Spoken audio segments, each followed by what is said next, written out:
the top athletes out there, they make their money that they actually get from the league, their team, whatever, but also they make a lot of money off the court. Now, LeBron James, if I'm not mistaken, he's making something like $40-something million from the Lakers. But we all know that LeBron James makes way more money than that because of all of his endorsements and businesses and stuff like that. Okay? LeBron James is a billionaire.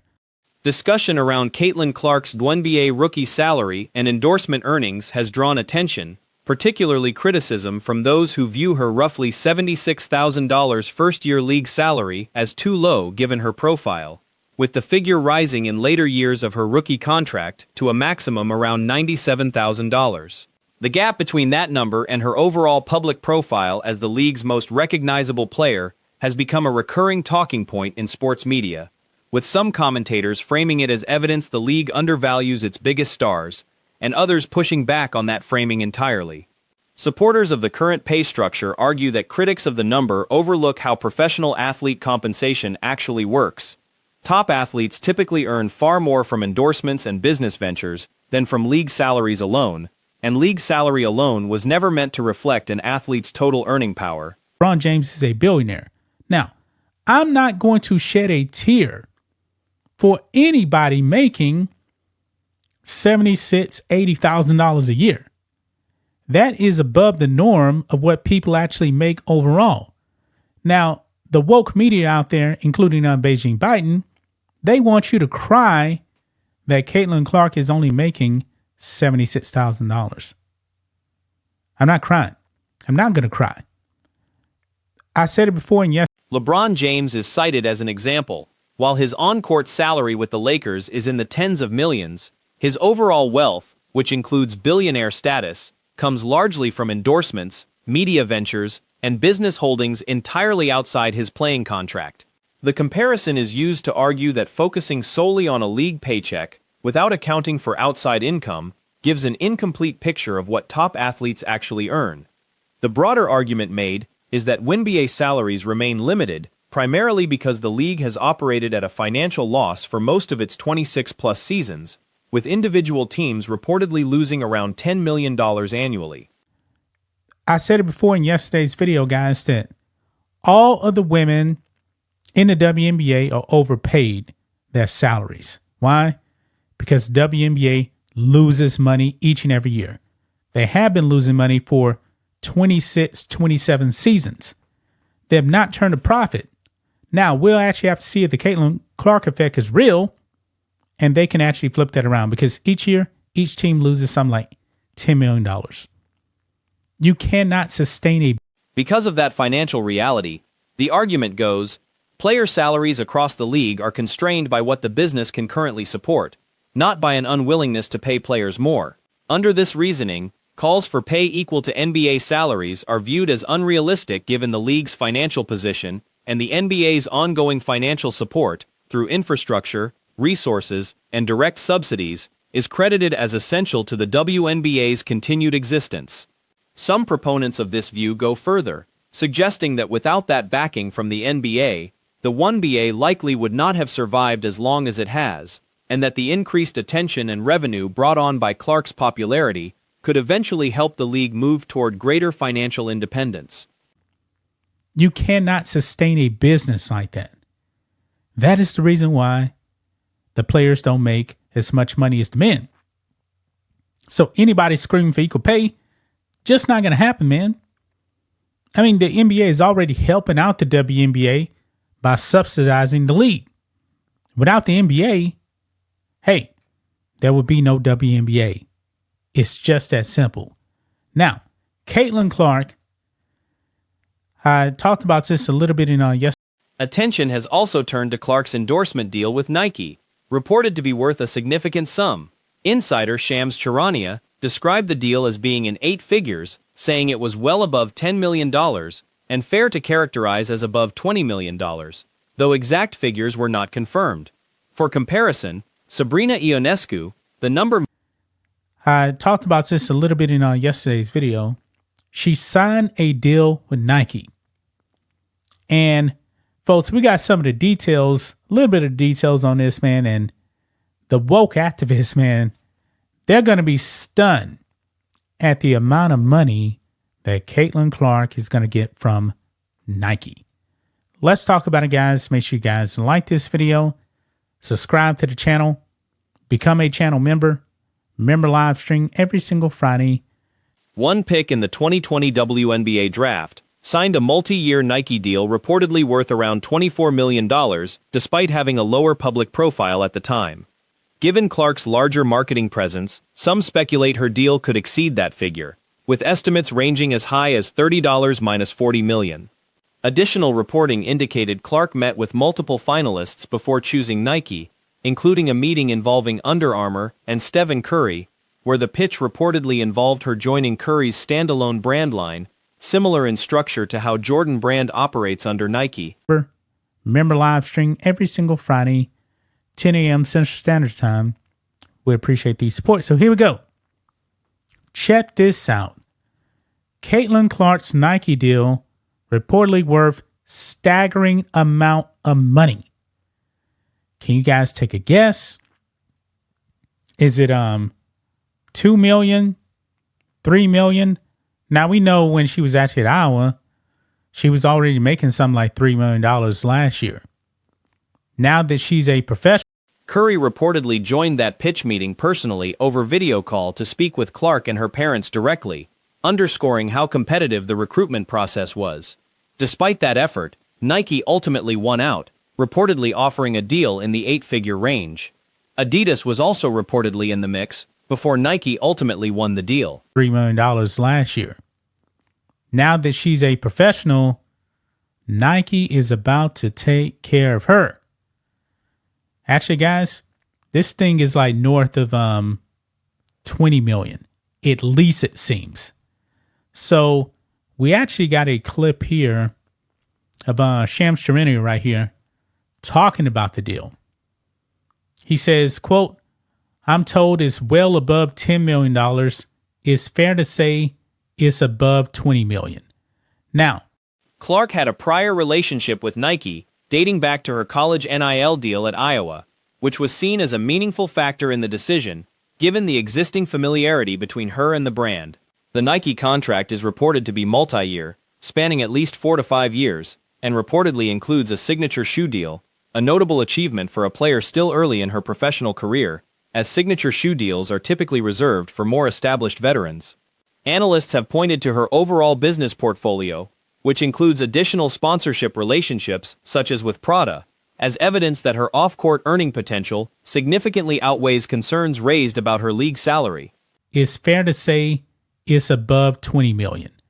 Now, I believe it's actually way above 20 million because when I was actually looking up this, you guys remember Sabrina Ionescu, who actually did a 3-point shootout with Steph Curry? And now, I didn't know who she was. I'm pretty sure a lot of you guys didn't know who she was. But in 2020, she actually got a multi-year deal with Nike. Yes, she was the number 1 pick in the WNBA draft. She got a multi-year deal with Nike. And when There has also been speculation, though unconfirmed, that Clark and Curry could appear together in promotional events, such as All-Star Weekend 3-point contests in the future, given the relationship built during the recruitment process. There has also been discussion about Clark reportedly turning down alternative offers, including one from Ice Cube's Big 3 League reportedly worth around $5 million, and another offer reportedly worth $10 million.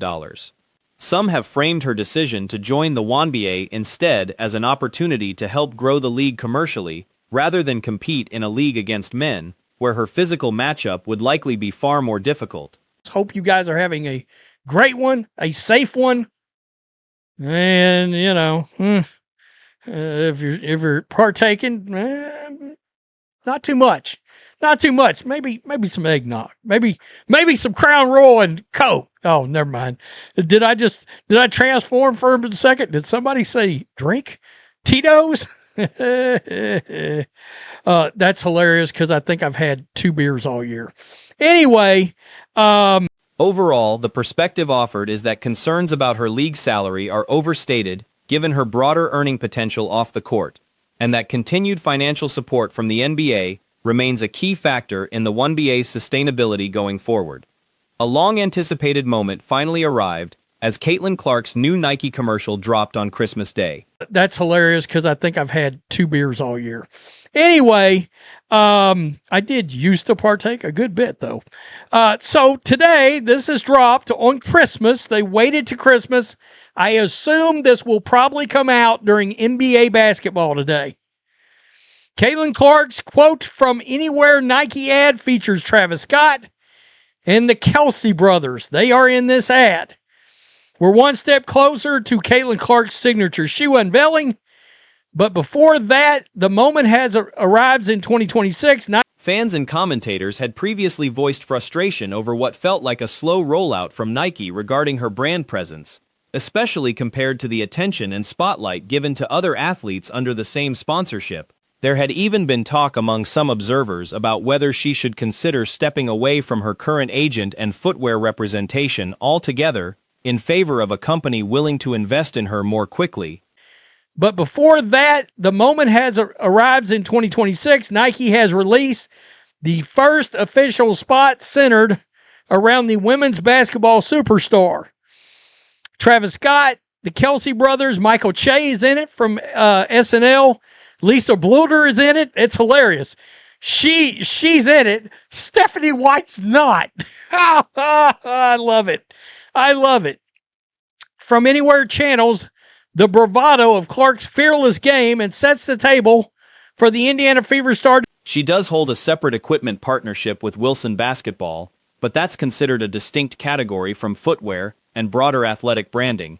So Indiana Fever star to join the esteemed society of Nike signature shoes. So let's just go over here and we will watch this together. It's a good commercial, I think.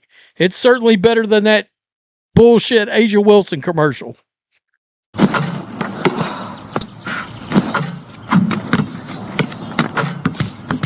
Hey, Caitlin! Can you make it from there?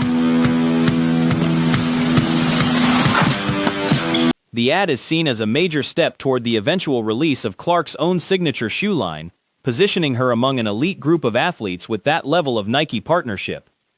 It was noted that the commercial dropped strategically on a major holiday, likely timed to air during a heavy day of basketball viewership.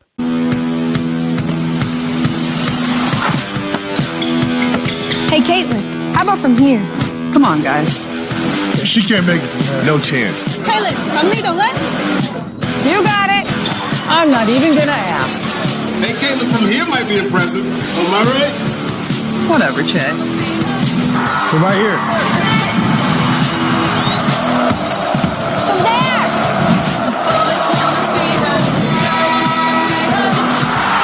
From anywhere.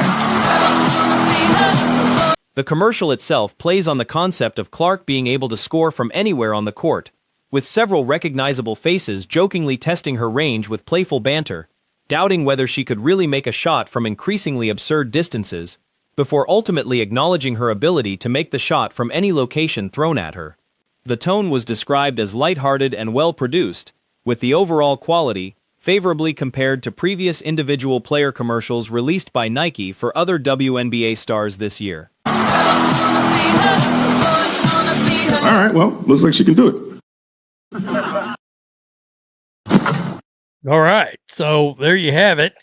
Hopefully I don't get a copyright strike on some miscellaneous song I've never heard of in the background playing, but I think it's a good ad. I do. It's going to be interesting to see the reception of this. It literally came out. Let's just take a look. Some fan reaction has come out. It came out 1 hour ago on YouTube. Reaction to the ad has generally been positive, with many viewers expressing that this kind of recognition was overdue, drawing comparisons to the level of hype and career-defining branding once given to legendary basketball figures early in their careers. Some fan comments highlighted excitement that she finally received her own dedicated spot, while others joked that a signature shoe should have already existed before she ever played a professional game, given her early impact and popularity. It came out. Let's just take a look. Some fan reaction has come out. It came out 1 hour ago on YouTube. Look who got her own Nike commercial on X-Miss. Good for her. Fire. About time. Yeah, it's about time. It's about time. Perfection. She should have already had a shoe ready. Yeah, before she even played her first game. Now, this reminds me of the hype that Michael Jordan got. Yeah. And I think everybody's ready. They feel like. Discussion also touched on her recovery from injury last season, noting that she battled a variety of physical setbacks throughout the year, along with her current full health heading into the new season. Her continued involvement with USA Basketball ahead of upcoming competition was mentioned as well, adding to the sense that this commercial arrives at a pivotal, high-visibility point in her career. And I think everybody's ready. They feel like that her branding, her being injured, hurt all kinds of things last year, right? But she's fully healthy. And now she's involved with USA Basketball. And, of course, the season is coming up, we hope. Boy, they better not strike. That'd be the worst move in the history of bad moves. Tell me what you think. Caitlin finally. There was also some lighthearted concern expressed about the possibility of a league work stoppage disrupting the season entirely, with a joking remark that such an outcome would be an especially unfortunate turn of events given all the current momentum. Overall, the ad is being received as a strong, entertaining spot that finally delivers the level of brand spotlight many felt was overdue, generating notable buzz within just an hour of release and prompting an active discussion in the comments about what her actual signature shoe might eventually look like once it's unveiled.